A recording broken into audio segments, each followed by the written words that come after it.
నమస్కారం. రేపటి విశిష్టతని ఇప్పుడు చూద్దాం. రేపు 30వ తారీఖు ఏప్రిల్ నెల 2025వ సంవత్సరం బుధవారం. శ్రీ విశ్వావసునామ సంవత్సరం ఉత్తరాయణం వసంత ఋతువు భరణి కార్తె. రేపు వైశాఖ మాస శుక్లపక్ష తదియా తిథి మధ్యాహ్నం 2:12 వరకు, ఆపై చవితి తిథి. రోహిణి నక్షత్రం సాయంత్రం 4:18 వరకు, తదుపరి మృగశీర్ష నక్షత్రం. శోభన యోగం మధ్యాహ్నం 12:02 వరకు, తదుపరి అతిగండ యోగం.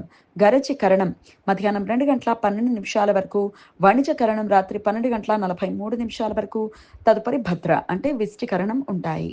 సూర్యుడు మేషరాశి భరణి నక్షత్రం 1వ పాదంలో రాత్రి తెల్లవారుజామున 5:28 వరకు, తదుపరి భరణి నక్షత్రం 2వ పాదంలో సంచరిస్తాడు. చంద్రుడు వృషభ రాశిలో రాత్రి 3:15 వరకు, తదుపరి మిథున రాశిలో సంచరిస్తాడు. నక్షత్ర వర్జం ఉదయం 9:07 నుండి 10:33 వరకు, మరలా రాత్రి 9:26 నుండి 10:55 వరకు. అమృతకాలం మధ్యాహ్నం 1:26 నుండి 2:52 వరకు. హైదరాబాద్ ప్రాంతం వారికి రేపు సూర్యోదయం ఉదయం 5:51 సూర్యాస్తమయం సాయంత్రం 6:36. చంద్రోదయం ఉదయం 7:46 చంద్రాస్తమయం రాత్రి 9:38. అభిజిత్ ముహూర్తం లేదు. దుర్ముహూర్తం పగలు 11:48 నుండి మధ్యాహ్నం 12:39 వరకు. రాహుకాలం మధ్యాహ్నం 12:13 నుండి 1:49 వరకు. గుళిక కాలం ఉదయం 10:38 నుండి మధ్యాహ్నం 12:13 వరకు. యమగండం ఉదయం 7:26 నుండి 9:02 వరకు. రేపు అక్షయ తృతీయ. ఉత్తర భారతదేశంలో అఖాతీజ్ అని పిలుస్తారు. అక్షయ అంటే నిరంతరం వృద్ధి చెందేది అని అర్థం. రేపు బంగారం, వెండి వంటి విలువైన వస్తువులను సమకూర్చుకోవటం వలన అవి వృద్ధి చెందుతాయని కొందరి నమ్మకం. రేపు చేసే దాన ధర్మాలు శుభ ఫలితాలను ఇస్తాయి.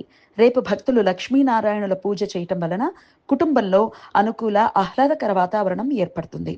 లక్ష్మీనారాయణుల పూజ చేయటానికి ప్రశస్తమైన ముహూర్తం రేపు సూర్యోదయం నుండి మధ్యాహ్నం 12:13 వరకు ఉంటుంది. రేపు సింహాచల క్షేత్రంలో చందనోత్సవం. వరాహ లక్ష్మీ నరసింహస్వామి వారి విగ్రహాన్ని ప్రత్యేక గంధ లేపనంతో అలంకరిస్తారు. రేపు డోలా గౌరీ వ్రతం, సంపత్ గౌరీ వ్రతం. రేపు భక్తులు ఉపవాసం ఉండి గౌరీదేవిని పూజిస్తారు. గౌరీదేవి ప్రతిమను భక్తితో అలంకరించి ఊయలలా ఉండే పల్లకిలో ఊరేగిస్తారు. రేపు మాతంగి జయంతి. పార్వతీ అమ్మవారి దశమహావిద్యలలో 9వ విద్య మాతంగి.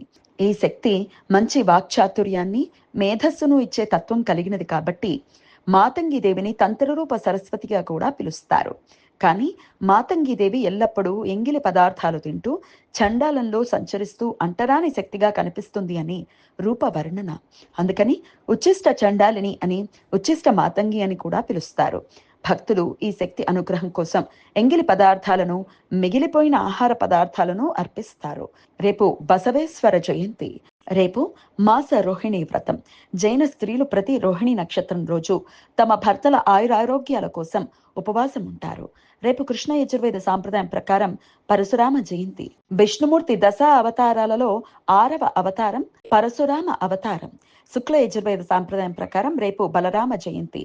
రేపు త్రేతా యుగాది, పార్థివ కల్పాది. ప్రతి యుగాది, కల్పాది రోజులలో పితృదేవతలకు శ్రాద్ధ విధులను నిర్వర్తించడం సాంప్రదాయం. రేపు వృద్ధ పురుష దర్శనం. రేపు తమకు పరిచయం ఉన్నా లేదా కుటుంబంలోని పెద్దవారిని కలవటానికి, వారి ఆశీస్సులు పొందటానికి అత్యంత అనుకూలమైన రోజు. చంద్ర గురు గ్రహాల మధ్య సమాగమనం రేపు రాత్రి 11:05 ఏర్పడుతుంది. వృషభ రాశిలో మృగశీర్ష నక్షత్రం 2వ పాదంలో ఈ 2 గ్రహాలు సంచరిస్తున్నాయి. రేపు రాత్రి 11:05 ఈ 2 గ్రహాలు ఒకే ఉత్తర ఆరోహణ క్రమంలో 5:22 సంచరిస్తూ గురుగ్రహానికి ఉత్తర దిశలో 5:23 కోణ స్థితిలో చంద్రగ్రహం చేరువవుతుంది. ఈ 2 గ్రహాలు రేపు సూర్యాస్తమయం తర్వాత 36 డిగ్రీల పశ్చిమ ఆకాశంలో కనిపించడం ప్రారంభమయ్యి రాత్రి 9:35 అంతర్ధానం అవుతాయి. ఏకార్కళ దోషం రేపు మధ్యాహ్నం 12:02 నుండి సాయంత్రం 4:18 మధ్య కాలంలో ఏర్పడుతుంది. అతిగండ యోగం జరుగుతున్న సమయంలో రవిగ్రహం భరణి నక్షత్రం సంచారం చేస్తున్నప్పుడు, చంద్రుడు రోహిణి నక్షత్రంలో సంచరిస్తున్నప్పుడు ఈ ఏకార్కళ దోషం ఏర్పడుతుంది. ఈ సమయంలో శుభకార్యాలు చేయడానికి అనుకూలం కాదు.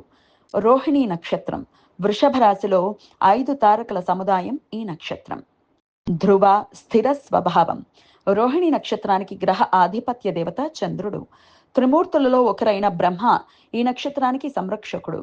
ముహూర్త నిర్ణయ విషయంలో రోహిణి నక్షత్రానికి శుభ నక్షత్రంగా అధిక ప్రాధాన్యత ఉన్నది. ఆచార్య కాళిదాసు రాసిన ఉత్తర కాలామృతం ప్రకారం శనివారాన్ని పరిపాలించే నక్షత్రం రోహిణి. అందుచేతనే శనివారం రోహిణి నక్షత్రం కలిసి ఉన్న రోజు మంద రోహిణి అని అమృత సిద్ధి యోగంగా పరిగణిస్తారు. మకర రాశి వారికి రోహిణి నక్షత్రంలో పూర్తిగా, వృశ్చిక రాశి వారికి రోహిణి నక్షత్రం 4వ పాదంలో ముఖ్యమైన పనులు మొదలు పెట్టడానికి అనుకూలం కాదు అని బృహద్ దైవజ్ఞ రంజన్ గ్రంథ సూచన. ఈ నక్షత్ర సమయంలో కేవలం శుభకార్యాలు చేయటానికి అనుకూలం.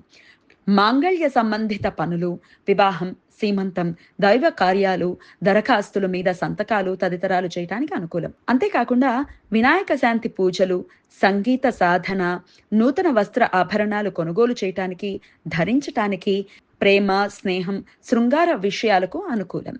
ఈ సమాచారాన్ని మనకు అందించిన వారు మేడికొండూరు విశ్వనాథ్ ప్రసాద్ గారు. ఆయనకు కృతజ్ఞతల్ని తెలియచేస్తూ నారాయణ స్మరణతో సమస్త సన్మంగళాని భవంతు. నమస్కారం.